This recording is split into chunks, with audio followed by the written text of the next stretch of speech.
If you work for a company or you are an employee of a company, one of the things we handle in the sword experience is how to deal with a client or a customer. And a lot of the time when we're dealing with corporate stuff, we talk about how it's a partnership rather than an opponent. And I think that's one of the most important things to understand when you do a sword experience is that it's not about your opponent in front of you, it's your partner. Now, what do I mean by that?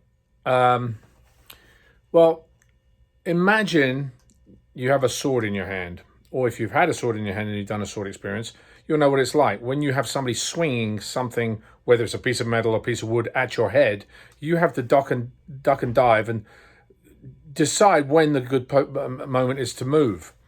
Well, when you're dealing with a client, my tip is to you is to imagine them with a sword in their hand, and you've got to decide how you're going to deal with them in an efficient way so that you get what you want.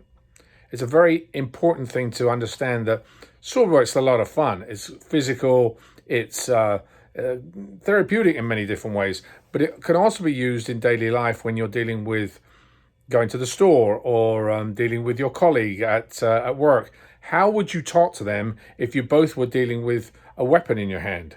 It would be an entirely different conversation, right? Ever had that?